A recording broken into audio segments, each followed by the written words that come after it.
Hey everyone, welcome back to the channel. Thanks for being here. February is turning into a slow month for videos. It's still too cold to do much riding up here in Pennsylvania, and all the manufacturers have finished with their reveals for 2023. I had some other ideas for videos, but they didn't pan out. So for this video, I'm going to be giving you some highlights in motorcycle industry news. There are a couple of interesting bits here, including big news from Harley-Davidson in the used motorcycle market, so stay tuned. First off, the AIM Expo is this coming week in Las Vegas. It is North America's largest motorcycle and power sports expo, but it is only open to dealers and industry professionals, so peons like me aren't allowed in. Now, if I could afford to go and I was qualified to go, I probably would. It seems like a really interesting expo to go to, but not able to do so. In related news, Italian motorcycle manufacturer Moto Morini is introducing their motorcycles into the North American market, launching at the AIM Expo this week. Moto Morini only has a couple of bikes, an adventure bike and a naked bike with a couple different versions, but they've been around since the late 1930s, so they definitely have some history.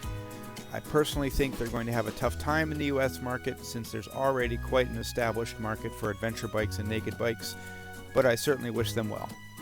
For anyone traveling through the Midwestern US, the National Motorcycle Museum in Iowa is closing its doors later this year, probably in September. If you're in the area, go check them out. The museum is owned by the same family that owns the JP Cycle stores. They have cited low visitor numbers as the primary reason they are closing.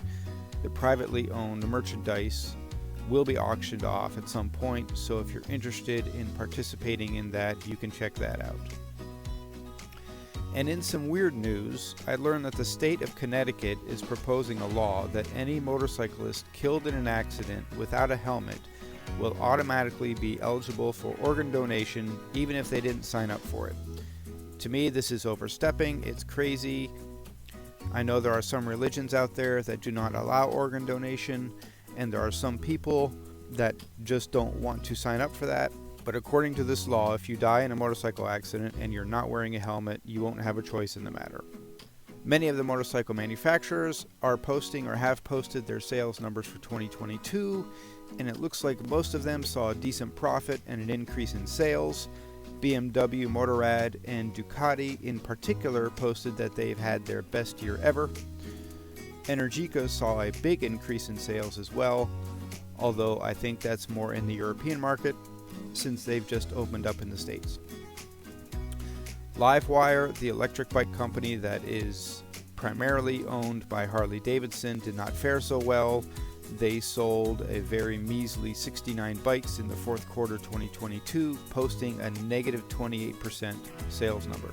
Suzuki has announced it will offer its first electric bike in the 2024 lineup.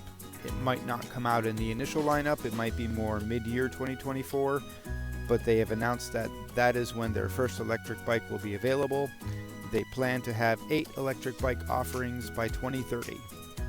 And in some other news that's a little odd, a Ukrainian software company announced it is working on a self-balancing software for two-wheeled vehicles while running at low speeds, specifically 12 miles an hour and slower.